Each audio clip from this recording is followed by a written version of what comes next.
அதுங்க காலையில வந்தேன், பாஸ்டர் கோச்சிக்க மாட்டாருன்னு சொல்றேன். தம்பிக்கு தெரியும், பிரதருக்கு தெரியும். இந்த இடத்தெல்லாம் கிளீன் பண்ணிட்டு இதெல்லாம் இறக்கி வச்சு எல்லாம் பண்ண எனக்கு சகோதரன் சைமன், பாஸ்டர் சைமன் எனக்கு ரொம்ப உதவி செஞ்சாரு.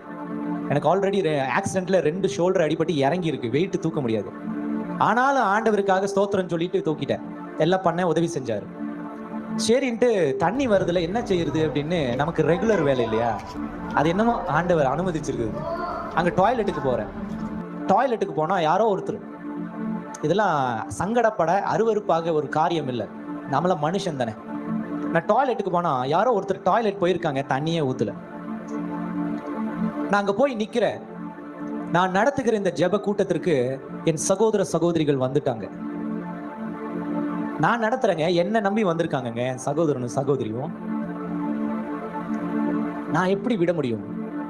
உடனடியா போய் வாட்டர் போட்டு எப்படியோ டேப்பை திருப்பி பண்ணி பாஸ்டருக்கு கால் பண்ணிட்டு தண்ணி வந்தோடனே தண்ணியை ஊத்தி விட்டு பயங்கர ஸ்மெல் வந்தவர் மூக்க பொத்திட்டாரு. பாஸ்டர், நான் சொன்னேன், ஒரு ஊழியக்காரனுடைய முதல் அடையாளம் அசிங்கத்தை, அருவருப்ப அவன் சுத்தம் செய்ய விரும்பல, இல்ல அவனுக்கு மனம் இல்லைன்னா அவன் ஊழியனே கிடையாது. ஒரு ஊழியனுடைய முதல் அடையாளம் அதுதான். ஒரு அழுக்க சுத்தம் செய்ய தெரியணும். அது ஒரு முறை ஊத்தி 2 முறை ஊத்தி எல்லாம் அங்கெல்லாம் பண்ணி வச்சு எல்லாத்தையும் கிளீன் பண்ணி, மாபு அங்க இது இருக்கு ஃப்ளஷ் கிளீன் பண்ணி சுத்தம் பண்ணிட்டு கை கழுவிட்டு வெளியில வந்ததுக்கு அப்புறம் எனக்கு மன சந்தோஷம் என்ன தெரியுமா, அதை சுத்தம் பண்ணிட்டேன்னு சொல்லி. இப்போ என்னுடைய ஜெப கூட்டத்துக்கு பாஸ்டர் ரோஷனை நம்பி வர ஜெப கூட்டத்துல டாய்லெட் யார் சகோதர சகோதரி யூஸ் பண்ணாலும் முகம் கோணல் இருக்காதுன்ற ஒரு மன நிறைவுக்குள்ள இருக்கு. ஆஃப்டர் ஆல் இன்று முளைத்து நாளை வாடி போய் செத்து போற அற்ப ஊழியன் ரோஷனுக்கே இவ்வளவு கமிட்மெண்ட் இருந்துச்சுன்னா உங்களை குறித்து என் தகப்பனுக்கு எவ்வளவு இருக்கும் சொல்லு சாத்தமா ஒரு அல்லேலூயாவ.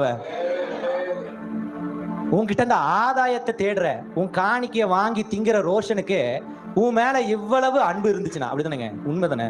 உங்க காணிக்கை தானே வாங்கி திங்கிற, உங்க காணிக்கை வாங்கி திங்கிற இந்த ஊழியனுக்கே இவ்வளவு கடமை உணர்ச்சியும் அன்பு இருந்துச்சுன்னா, எங்க நீ பாவம் செய்யும் பொழுதும், நீ பின்மாற்றம் அடையும் பொழுதும், நீ தூக்கி எறியும் பொழுதும், நீ ஆண்டவரே தேடாத போதும், என் பிள்ளையா நீ, என் மகையா நீ, என் மகளா நீ, உன்னை ஒருபோதும் கைவிட மாட்டேன்னு நீங்காத கரத்தை பிடிச்சு நடக்கிற என் தேவன் உன் மீது எவ்வளவு பிரியம் வைத்திருப்பாருங்க, எவ்வளவு பிரியம் வைத்திருப்பார்.